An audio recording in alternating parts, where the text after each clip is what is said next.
গতকাল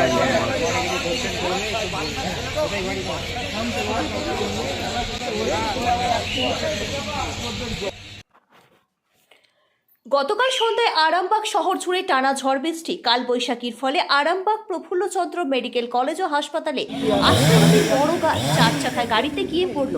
দুমড়ে মুচড়ে গেল চারটি গাড়ি। অল্পের জন্য প্রাণে রক্ষা পেল একাধিক ব্যক্তি। অন্যদিকে কালবৈশাখী ঝড়ে কাঁচা বাড়ি চাপা পড়ে মৃত্যু হলো এক বৃদ্ধার নাম কমলা ছাতি। ঘটনাটি ঘটেছে আরামবাগের হরিণখোলা 2 নম্বর গ্রাম পঞ্চায়েতের নবাসনে। শনিবার সন্ধ্যার পর কালবৈশাখী ঝড় বৃষ্টি হয়। ওই এলাকায় বেশ কিছু বাড়ি ক্ষতিগ্রস্ত হয়, উপড়ে পড়ে গাছ। ওই সময় বাড়িতেই বসেছিলেন কমলা দেবী। ওই ঘরটি প্রচন্ড হারে খারাপ থাকায় তাকে ঘর থেকে বের করতে গিয়েছিলেন 2 ছেলে অমিত ছাতিম ও তোতা ছাতিম।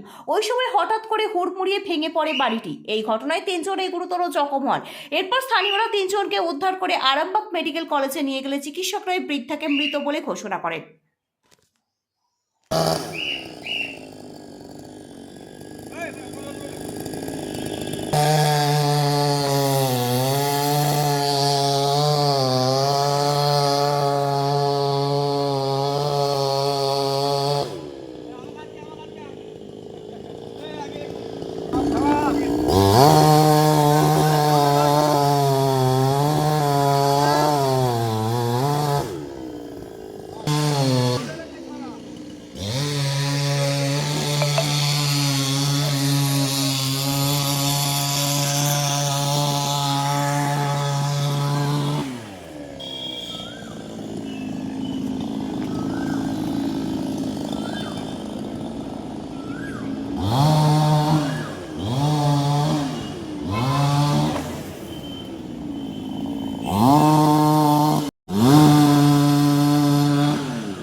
এত বড় জায়গাতে বাইরে ঢুকে যাবে আর ওর পাশে ওই পাশেই আমার সেম গাড়ি আছে তো।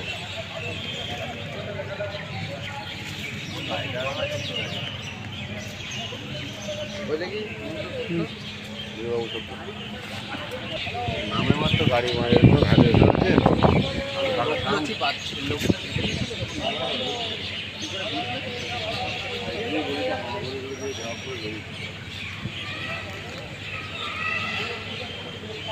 আমাদের মার্কেটের গাছ ফেলে দিয়েছে রে ভাই, ওই কত গাছটা এরকমই বড় গাছ। এবারে বুঝতে পারো উপরটা দেখো।